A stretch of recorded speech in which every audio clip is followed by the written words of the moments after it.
상황을 간단히 요약하면 이제 경찰이 두 사람을 살해한 30대 남성을 체포하고 공범들을 쫓고 있습니다. 정확한 살해 동기는 파악 중인 상황인데 사회부 보장원 기자와 함께 수사 상황 좀 더 들여다보도록 하겠습니다. 자, 보장원 기자, 물론 앞서 이경국 기자의 리포트를 봤지만 사건 기호 다시 한번 좀 정리해 주시죠. 네, 청담동 주식 부자로 알려진 이희진 씨의 부모는 지난주 주말 자택에서 숨진 채 발견됐는데요. 네. 이 씨의 어머니는 그제 지난주 토요일 오후 6시쯤 경기 안양시 자택에서 발견됐습니다. 이 씨의 아버지는 다음 날인 어제 경기도 평택시의 한 창고에서 발견됐는데요. 두 사람은 발견 시점으로부터 20여일 전인 지난달 25일 이미 숨진 것으로 확인됐습니다.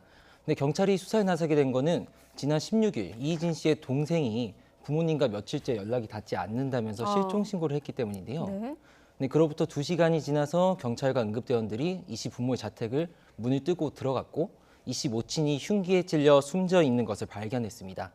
처음에는 이 씨 부친의 시신은 발견되지 않았다가 다음 날인 17일 오후 4시쯤 평택의 창고에서 시신이 추가로 발견됐습니다. 네. 자, 지금 보면 피의자 가운데 지금 피의자가 4명으로 파악되고 있고 그 가운데 1명은 체포를 했고 나머지 공범들을 쫓고 있습니다. 현재까지 수사 상황 어떻게 전개되고 있습니까? 네, 우선은 수사에 착수한 경찰은 그 아파트 CCTV부터 확인을 시작을 했는데요. 네. 근데 CCTV에서 이제 이번에 잡힌 피의자 중 1명인 34살 김모 씨의 신원이 확인됐고요.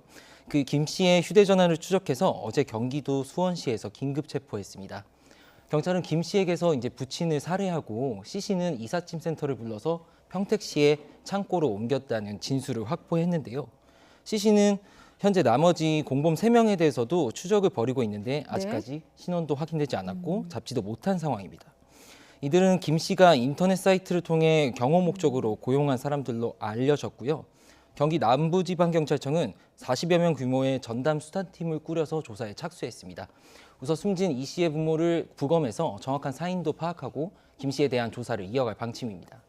아, 그렇군요. 지금 보면 체포된 김 씨가 인터넷 사이트를 통해서 경호 목적으로 고용한 사람들인 것으로 알려지고 있다까지 나왔는데 네. 왜 그랬을까만 지금 남아있는 상황이거든요. 공범에 대한 체포와 함께. 예, 이 사건에서 가장 이렇게 궁금해한 것이 이제 살해 동기가 무엇인가 네. 이거에 대해서 의문이 끊이지 않고 있는데 현재까지는 경찰도 정확한 살해 동기는 파악하지 못했습니다. 네. 처음 이 씨 부모가 숨진 것으로 알려지면서 이제 이희진 씨의 이제 사기 행각에 따른 원한 범죄가 아니냐 이런 약간 추측도 나왔었는데요. 근데 김 씨는 특별한 직업도 없는 상황에서 이 씨 아버지에게 투자 목적으로 2천만 원을 빌려줬다가 돌려받지 못하면서 범행했다고 진술을 했습니다. 네. 당시 이 씨 부모 집안에는 차량 판매 대금 5억 원이 있었는데 이 돈이 범행 직후 사라진 것으로 조사됐습니다. 근데 여기까지 보면 개인 간인 돈 문제에 따른 범죄로 네. 보이는데 근데 석연치 않은 부분들이 분명히 있습니다. 우선 이 CCTV에 선명히 찍힐 수 있는 낮 시간대에 자택에 남성 4명이 우르르 들어갔다는 점, 그리고 범행 후 2시간 가까이 사건 현장에 머물렀다는 점이 약간 이 사건에 대해서 이제 의문을 계속해서 불러일으키는 요인인데요. 네. 특히 약간 시신을 이삿짐 센터 불러서 평택의 창고에 옮긴 점 등을 이제 경찰도 들여다보고 있습니다. 어떻게 보면 이제 계획 범죄라고 하기에는 너무 허술하다는 거고요. 경찰은 이 씨와의 연관성을 열어두고 조사하겠다는 입장입니다. 그렇군요. 일단 피해자들에 대한 부검도 해야 되고 또 압수수색도 해야 되기 때문에 그런 부분을 통해서 이제 원인 파악에 나설 것으로 보이고, 자, 이번 사건으로 다시 아들인 이희진 씨에 대한 관심도 높아지고 있습니다. 어떤 인물인가요? 네, 이희진 씨는 이제 2013년도부터 이제 증권 전문 방송에서 이렇게 네. 주식 전문가로 이제 활동을 하면서 유명세를 얻은 인물이고요.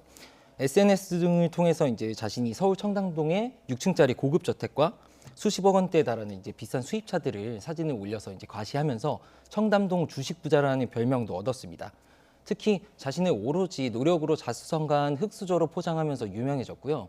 그런데 2016년 9월에 이제 금융당국에서 인가받지 않은 이제 투자 매매 회사를 세웠다는 사실이 알려졌고, 네. 그래서 불법 시세 차익 130억 원을 올리고 투자자 200여 명에게서 250억 원대 손실을 입힌 혐의로 기소돼 재판에 넘겨졌습니다. 지난해 4월 1심에서 징역 5년과 벌금 200억 원, 추징금 130억 원을 선고받고 지금 복역 중인데요. 일각에서는 이번 사건을 두고 이 씨와 관련된 원한 범죄 아니냐 의문이 나오는 것도 아까 말씀드린 것처럼 그 때문입니다. 네, 그렇군요. 자, 그런데 1심 선고 이후에도 이 씨에 대한 논란은 여전히 계속되고 있지 않았습니까? 네, 맞습니다. 일단은 검찰이 이 씨의 범죄 수익을 환수하기 위해서 네. 이 씨가 갖고 있었던 건물과 이제 차량에 대해서 압류에 나섰거든요. 근데 그런데도 이 청담동 6층 건물 이건 300억 원대에 달하는 걸로 알려져 있고요. 근데 이게 뜯어다 보니까 각종 채무로 근저당권이 설정돼 있어서 네. 재산 가치가 없는 걸로 알려졌습니다.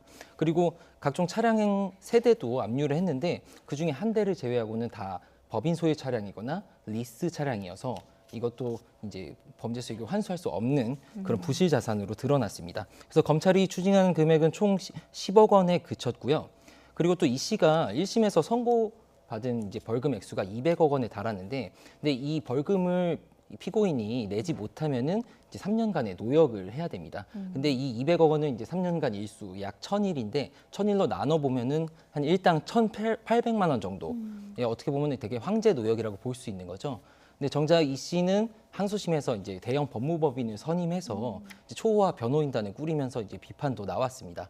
그래서 피해자들은 이 씨가 숨겨두거나 빼돌린 재산을 검찰이 찾아야 된다고 주장하고 있는 상태입니다. 네, 이 씨에 대한 논란이 뭐 이번 사건의 원인을 파악하는데 직접적으로 연결되지는 않겠습니다만은 네. 살해 동기라든지 어떤 사건의 원인을 파악하기 위해서 어떤 이의진이 누구인가에까지 알아봤습니다. 자, 사회부 부장원 기자와 함께했습니다. 수고했습니다.